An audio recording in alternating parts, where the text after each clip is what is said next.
Sang Sabda telah menjadi manusia dan tinggal di antara kita. Para sahabat Sabda Hidup yang terkasih, jumpa kembali bersama saya, Frater Jimmy, calon imam Kuskupan Palangkaraya, dalam permenungan hari ini. Pada hari ini kita memasuki minggu biasa yang ke-25. Permenungan kita diambil dari Injil Matius bab 20 ayat 1 sampai ayat yang ke-16. Mari kita mempersiapkan hati dan pikiran kita untuk mendengarkan dan merenungkan sabda Tuhan.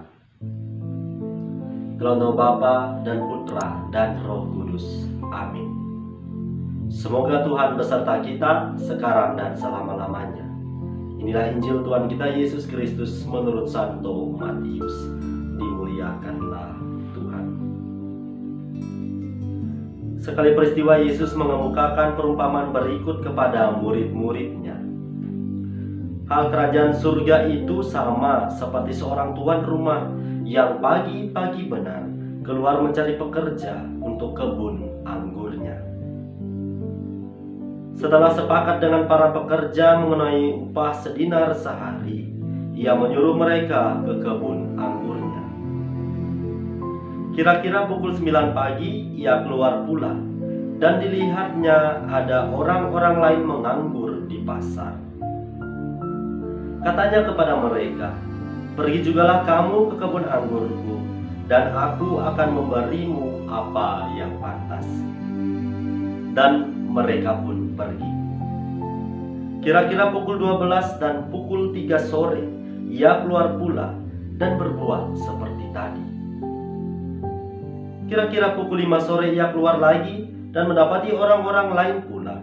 Lalu katanya kepada mereka, "Mengapa kamu menganggur saja di sini sepanjang hari?" Jawab mereka, "Tidak ada orang yang mengupah kami." Kata orang itu, "Pergi jugalah kamu ke kebun anggurku." Ketika hari sudah malam, berkatalah Tuhan itu kepada mandornya, "Panggillah sekalian pekerja itu dan bayarlah upahnya, mulai dari yang masuk terakhir sampai kepada yang masuk terdahulu."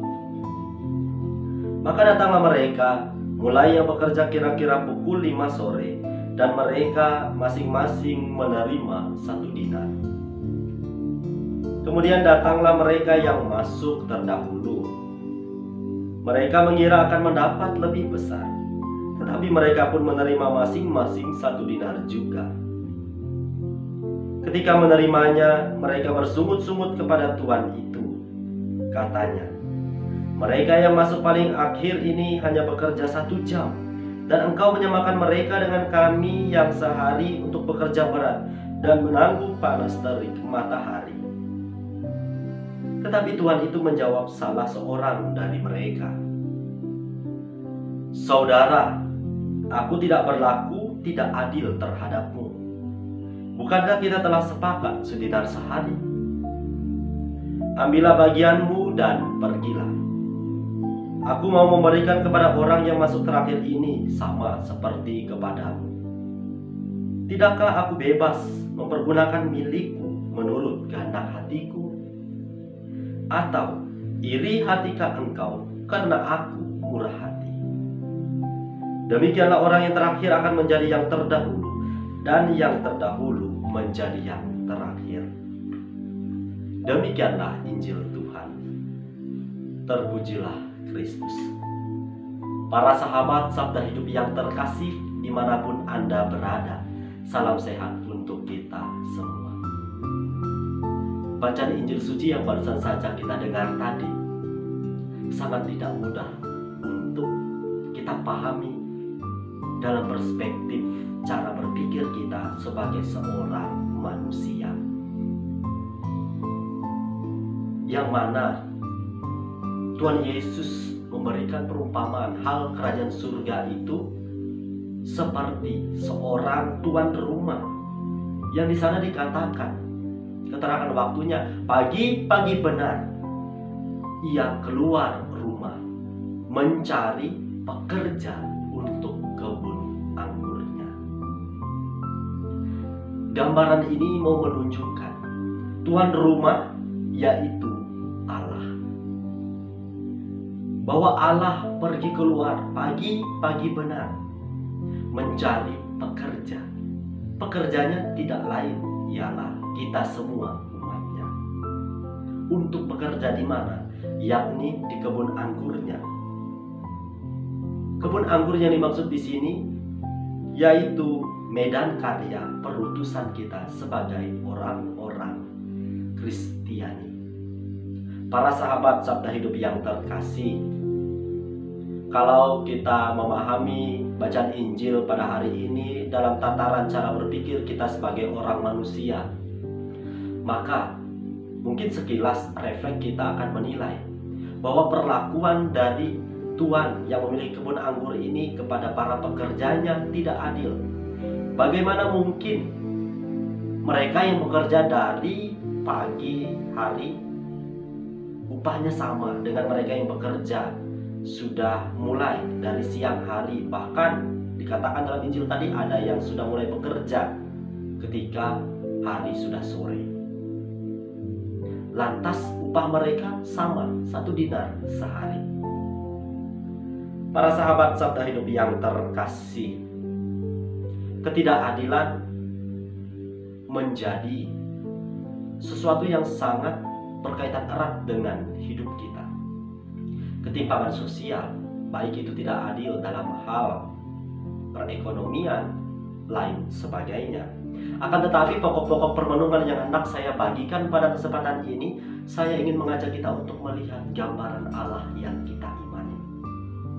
Bahwasannya apabila kita pahami gambaran Allah melalui perumpamaan yang Yesus sampaikan dalam Injil pada hari ini, mungkin kita akan mengatakan bahwa Tuhan Allah tidak adil. Tetapi pokok permenungannya tidak terletak di situ. Yang mau ditampilkan bahwa Allah yang kita imani ialah Allah yang murah hati. Allah yang senantiasa memiliki kelimpahan kasih, lalu penuh pengampunan. Dan yang paling terpenting ialah Allah yang kita imani ialah Allah yang tidak mau kita semua bermalas-malasan dalam keziaran hidup ini. Maka dikatakan di sana keterangan waktunya bahwa pagi-pagi benar tuan rumah itu keluar untuk mencari pekerja di kebun anggurnya.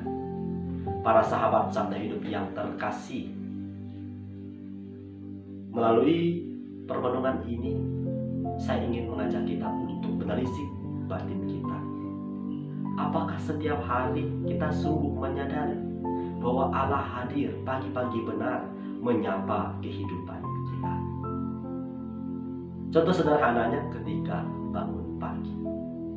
Sudahkah kita menyadari sapaan panggilan Allah ini? Sudahkah kita mengucap syukur ketika membuka mata?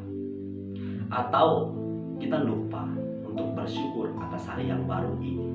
Kita disibukkan oleh urusan-urusan dunia. Para sahabat Sabda Hidup yang terkasih, ketidakadilan jelas dalam perspektif kita sebagai seorang manusia yang lemah tentu menjadi sesuatu yang amat merugikan. Ketidakadilan dapat menyebabkan iri hati.